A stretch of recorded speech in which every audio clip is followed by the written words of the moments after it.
Andrew Holland is with us, CEO of Avendus Capital Alternate Strategies. Andrew, hi, good morning. Thanks a lot for joining us. What a comeback for the mid-cap market over the last fortnight.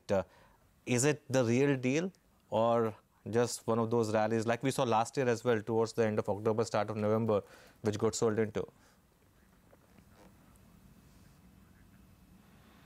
Well, it's nice to be talking that the broader market's moving higher. Obviously we're coming towards the end of the year, so I'm sure there's a bit of NAV helping the kind of mid-markets stocks along the way. But I did hear yesterday there was some basket buying of mid-caps, and I think of the mid-cap sector.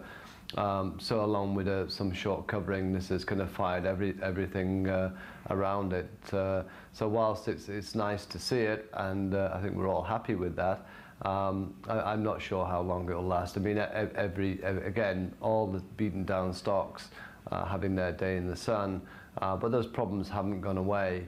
So I'm not sure that the overall kind of open interest in a lot of these things have changed so dramatically. So enjoy while you can, but I'm not sure that I'd be chasing. I mean, individual stocks that aside, the quality ones, I don't think I'd be kind of rushing into some of these other stocks which having their day, but I don't think the fundamentals would justify it. Andrew, hi, good morning. I thought Anuj is going to start by asking you about Real Madrid and the darkest day in the Champions League history, but I'm going to leave that conversation for the end of this discussion. Let me just carry forward the point that you were making. From a mid-cap perspective, you spoke about your view. What about the market in general?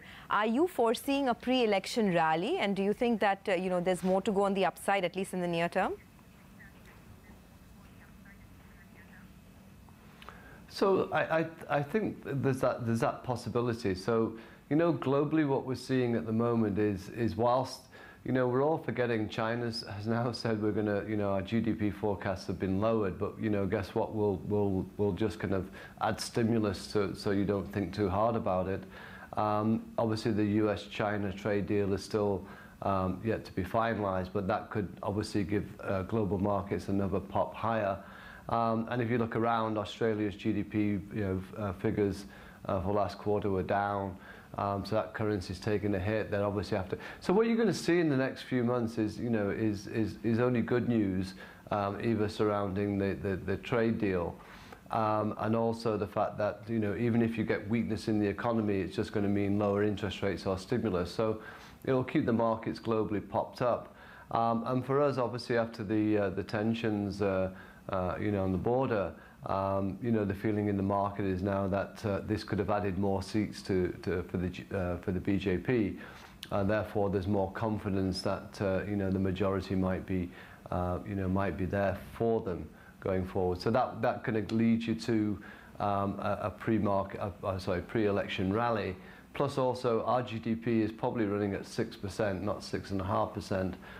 So we have room for easing at the next policy meeting, and whilst 25 basis points is definite there, he could easily do 50, and I wouldn't be surprised if he didn't do that to stimulate the economy. So bad news is good news because it's all working in terms of stimulus or lower interest rates or the combination of the two. So you could see a pre-election rally, and if I go back a few years, well, the last elections, right, we had a kind of a run-up in mid-caps as well, if I remember. Okay. Good morning, Andrew. Actually, that you answered part of my question, but I'll repeat it nevertheless. Yesterday's monster rally happened even as we were getting rather dull numbers on February auto sales. I don't know if you heard it. We also had a Power Producer Association representative crying hoarse about not being paid for 4 months, and the dues are 40,000 crores. All this adds up somewhere or the other in terms of pain to the financial system. Not everybody will bet that the trust towards NBFCs has come back in full force. How do you reconcile this? There seem to be a bunch of pain points for the economy, but the market's charging up unconcerned. Yeah, but that's the same elsewhere, Latta. It's not just in India. You know, the China market's up, what, 23%? Yep. You know, so far this year. And it's not stopping. So, you know, look at the problems there. So I think we're just forgetting all the problems. At some time, it'll all come to haunt us. But at the moment, liquidity, expectations, hopes are more on the positive side. So, you know, it's like walking up a down escalator. You just have to go with the flow for the time being until things change in that respect. It's a bit like, you know, our own trade dispute with the US. We're saying it's only $190 million or whatever it is.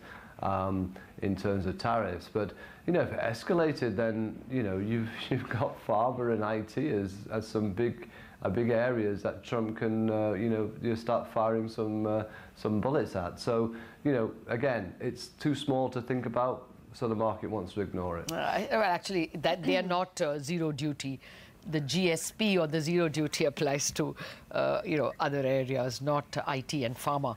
But just to pursue, since you say go with the flow, with the escalator, yours is still a long short fund, right? What would you short? Would you short IT and go long mid caps or something like that? No, well, sorry, mid caps are not very liquid, so we only play in the large caps, so we wouldn't look at any mid caps in ours. You know, it's very difficult to find sectors which you know, are good to short at the moment because you know, the momentum's there. But I think it's the usual suspects. I mean, whilst you had a great rally in the autos yesterday, you know, the trends for the auto sector is you're only going to get downgrades. So again, it's, you know, you're going to have these periods where you know, markets will just kind of you know, move share prices or beaten down sectors in the very short term, but you know, the underlying fundamentals don't justify it. So you go back to the stocks going back to where they were. It happens many times, and I'm sure in you know, in a few months' time we'll be saying, you know, when is the bottom of the sector for the auto, because it's not going away from us. The profits are going to, you know, have to be reduced significantly from here for the sector to even look kind of fundamentally positive. Okay, Wipro, by the way, is now surging 4% higher on that stock, so looking quite good. Chola Mandalam, by the way, is up 2.5%. Canfin Home, so that financial move is continuing, and even that dip on the Bank Nifty has been bought. Andrew, this move in IT is again beginning, or is it just stock-specific move? Do you have any large IT positions or mid-cap IT positions in your fund? Across our funds, we do have, you know, we do like the IT sector because we think that the dollar at some point will continue to strengthen for the next 3 or 4 months, but thereafter, you know, you'll start to see a decline in the dollar. So for the time being, the IT sector has been a good place to hide actually, and make money in the past year. But I think, you know, a lot of that may have been the price already. But I think with the likes of some of the stocks which are moving today, there's thinking around dividends or higher dividends and giving back to shareholders, which is the right thing to do. Okay, well, on Wipro, Rima does inform us that there could be an announcement on the buyback after the SEBI relaxation. And remember last year, because all the retail shareholders did not tender in the buyback, promoters tendered more, which pushed up their own shareholding. And since the promoter holding is already at 74.3, there is a likelihood of a higher buyback price this time around to ensure that a lot of the retail shareholders tender. So maybe the stock is reacting, anticipating that. But Andrew, so you did say that there could be a pre-election rally coming up. You spoke about IT. What are the other pockets that one should look at if, you know, retail investors want to buy into market leaders in certain sectors, be it financials or autos or IT? Which are the sectors that you would prefer now? I think the big play for me is the financial sector, and you know, I'm talking about obviously the private banks has remained a favourite. I think you know this, so I'm not going to kind of go into that detail. But you know, PSU banks will have their day in the sun as well. You can rent them in the rally and get some you know, sizable returns. MBSCs, you know, again, we'll enjoy this kind of, you know, liquidity-fueled, beaten down kind of let's have a rally. But fundamentally, I think the game's changed for them now. And I think we'll look at them more closely in terms of, you know, who they're lending to and why. And I don't think the problems in the real estate sector are over. So, you know, you're going to get, you know, again, areas or pockets of companies which will do well. But I would, if I was to, you know, just decide where I want to be, I'd be in just the private banks. I know they're going to continue taking market share, but if I want to be a little bit more adventurous, then PSU banks and NBFCs in this kind of pre-election move will do well. But some of the private banks have not done anything. HDFC Bank, for instance, stock underperformer, isn't it? You would still prefer the safety of the name? Yeah, I mean, that's your core, right? You want the core holdings because you don't know when the party will stop. You know, we can put a date towards it when we know when the elections are and think about that. But, you know, these are the companies which will, or banks which will continue to perform year in, year out. So that's why you would want to have them. But, you know, the more kind of adventurous can look at the other parts of the financial sector, which will do well because, you know, they're under-owned, beaten down, and, you know, the prospects, you know, for a lot of the PSU banks, as you well know, latter is not great. They might have repaired the balance sheet, but they haven't repaired anything else. I take your point on that, but NBFCs are a different kettle of fish. In fact, they are a varyingly different kettle. There are all shades of quality in that basket. You put them even below PSU in your pecking order. No, I just went through the banks, PSUs, and then NBFCs. So not pecking order in that respect, no. Okay. But you would be buying some of the NBFCs, would you? Yes. Okay, Andrew, before we let you go, so your thoughts, can we hope for reversal against PSG, or is that a gone case now?